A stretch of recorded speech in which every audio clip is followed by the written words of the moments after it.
Hi everybody, welcome back to Manano Life. If you are new to our channel, my name is Jessica. This is my husband David. Hi. This is one of our little boys, Damon. He's going to be hanging out with us tonight. I just wanted to talk about something that we were discussing in my church, the church that we go to the other week. And the topic was basically why people that aren't already like in a denomination, why don't they attend church? Like, what is it about it that doesn't capture their interest? And there was a lot of different things that they really touched base on with this subject. But the one thing that I feel like I understood was the part where people didn't feel welcome, or it felt a little bit intimidating. And I can see that. And first I want to say, when I was growing up, I was brought up in the Catholic Church, where I grew up down south in Florida. I moved here to Jersey in my high school years. I moved up here and ended up staying here in Jersey, thanks to David. But that's a whole nother topic. But I did stop going to church for a little while, and I don't think I had any particular reason. I think I got busy in high school. I was involved in a lot of activities, and I just eventually, it wasn't a priority to me at the time. And that kind of feels not right saying it now. I don't understand, because it was such a big part of my life growing up.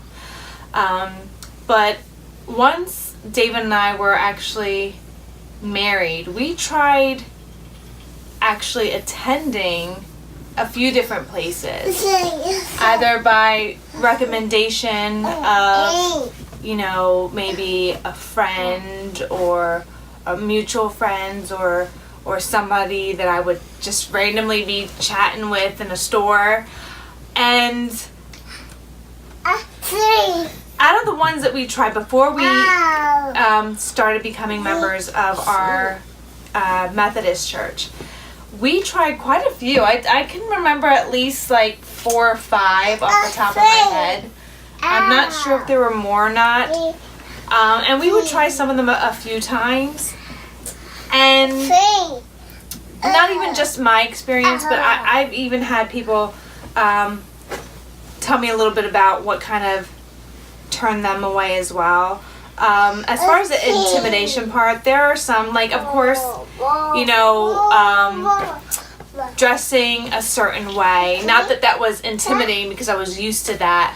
But I didn't think it was right to ever point out to somebody if they, maybe dress differently or not to the standards of a certain, sorry, Damon's all over the place. I don't know. I just didn't feel like people were as welcoming if you didn't dress a certain way.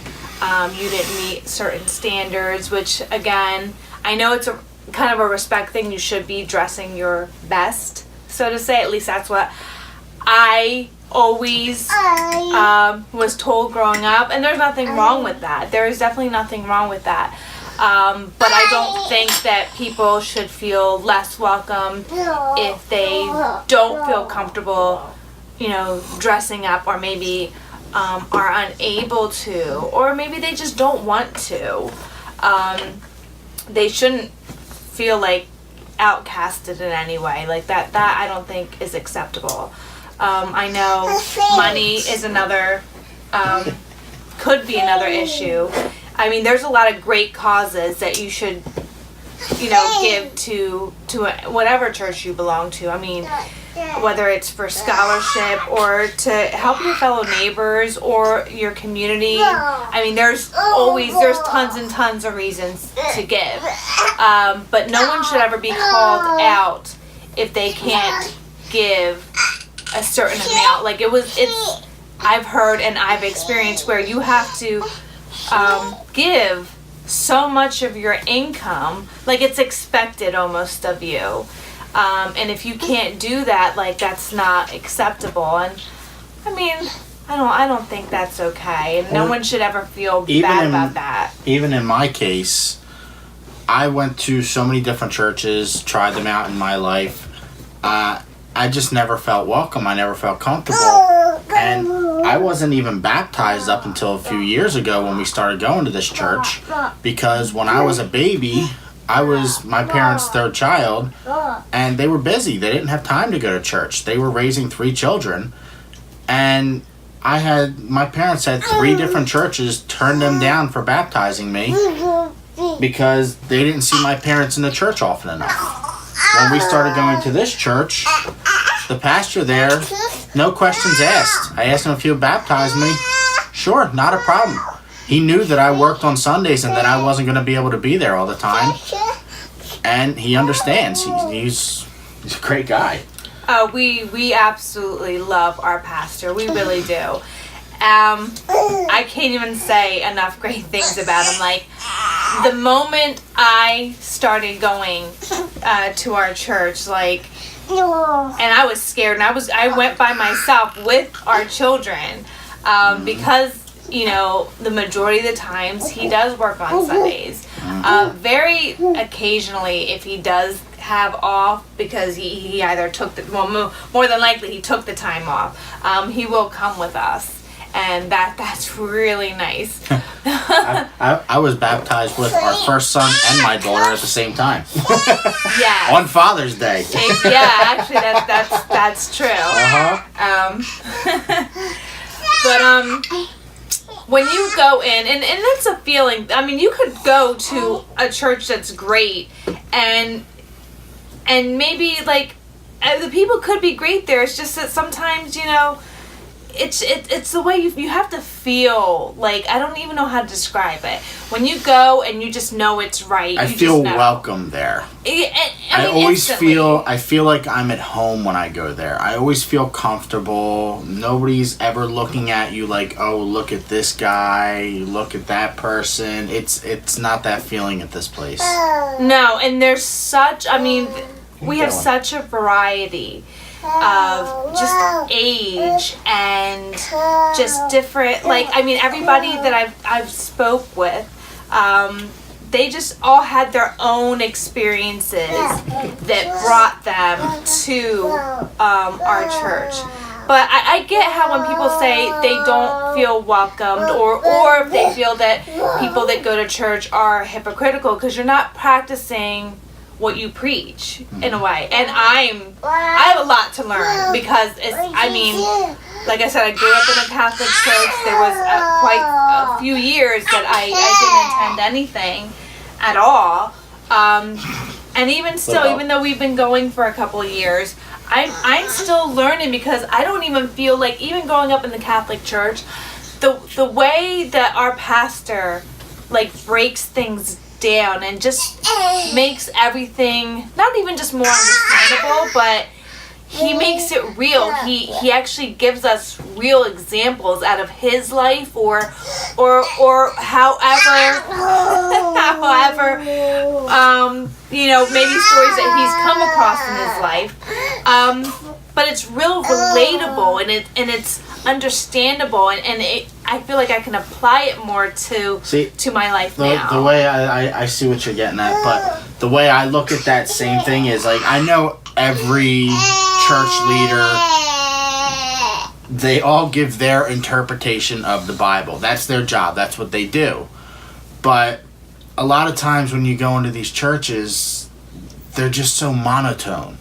They're just like, they put you to sleep, to be honest with you. And it's not like that here.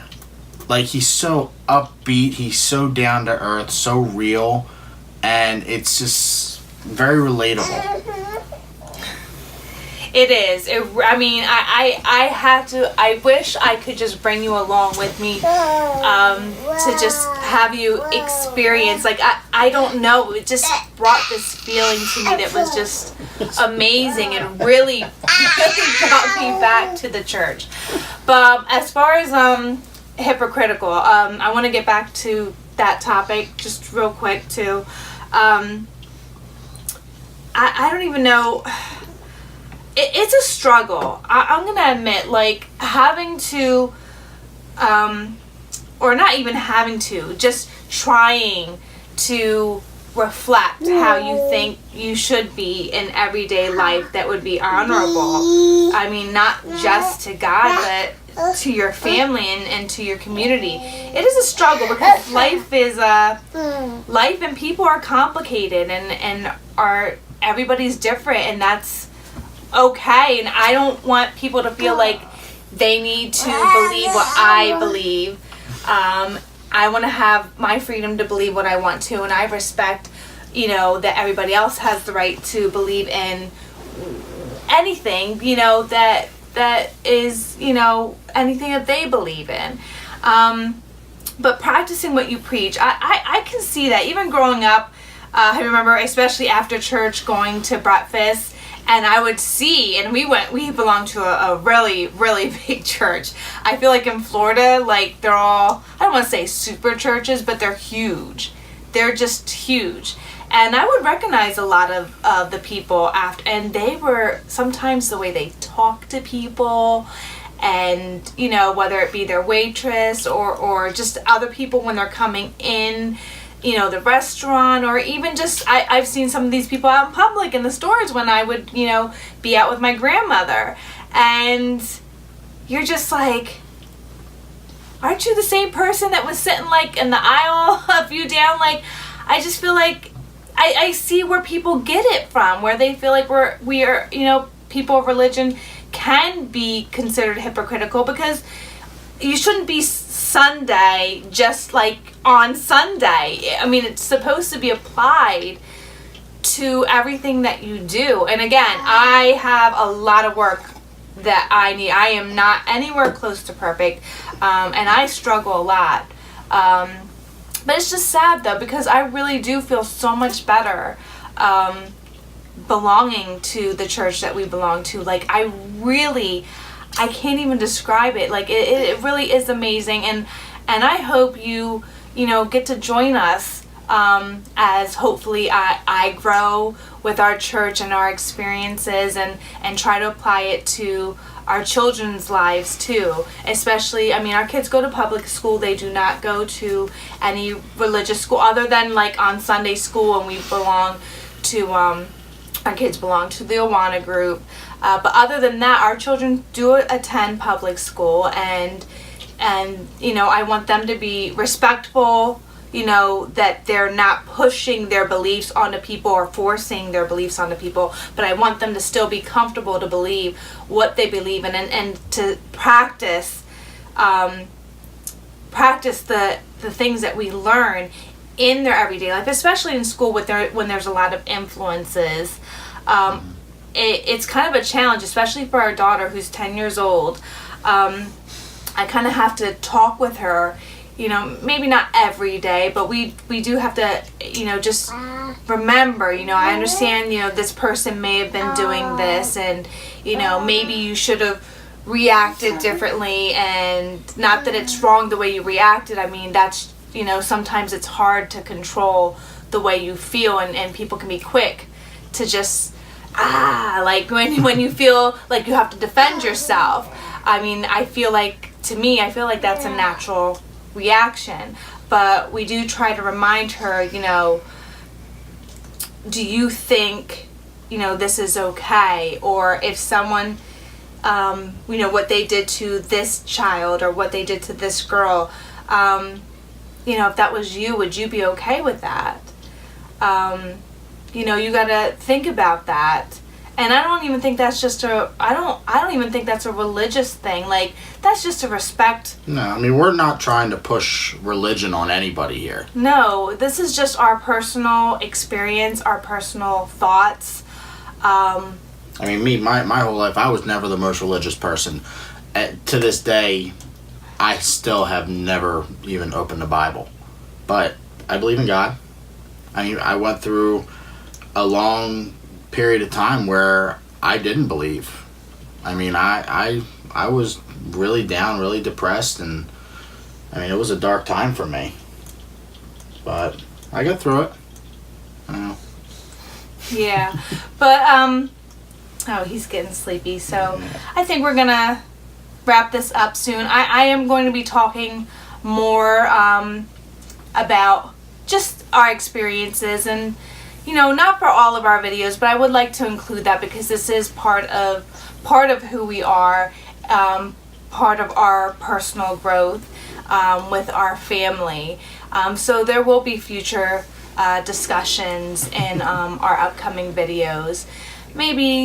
Probably like once or twice a month we'll probably include this along with our other just day-to-day activities, some recipes. We have some gardening projects and kitchen projects, little things, nothing house like projects. It's ongoing, so I'm sure it's going to be an endless. There's just going to be so much. But this is part of who we are, and of course, if you have any thoughts or comments, or tell us about what maybe you have experienced that maybe brought you closer to God, or maybe things that have turned you away from the idea of church. I mean, I would like to get feedback. I don't know, I mean, I'm sure you too, David, because this topic that we're having, we're going to be doing this for a few weeks in our church, and I want to kind of bring that back to our pastor and to the other members of our church and say, hey, these are some of the questions that people have, or concerns, or things that that made them feel uncomfortable, so that way we can try to improve on people's experiences just in our life and our community. Tell us what you would like to see, or things that you don't care for. I mean, definitely I would love to bring that back to Pastor Steve. And I would love to share if we have any ideas or in our church, or anything that you guys might want to know about. I would love to bring that back to you guys, so definitely let us know. Of course, if you want, if you felt like this video was informative or something that you liked, give it a thumbs up. Of course, comment. We would definitely want all your feedback. I am open. Trust me, I am very open. I don't want to say devil's advocate. That's not exactly the word. But I like to see both sides, the good and the bad. So definitely let me know how you feel about this topic, if it makes you feel uncomfortable, or what you like, what you don't like. Definitely hit that bell so you can get... Yes, make sure you like, subscribe, hit that bell icon so you can be notified of our future uploads. Exactly. They're going to be coming a little slow because we're just starting out, but yes, they'll be coming. So, all right, thank you again for joining us today, and we really hope that you decide to come and join us on our YouTube family. And you guys have a great day, and we will see you next time. Good night, everybody. Good night.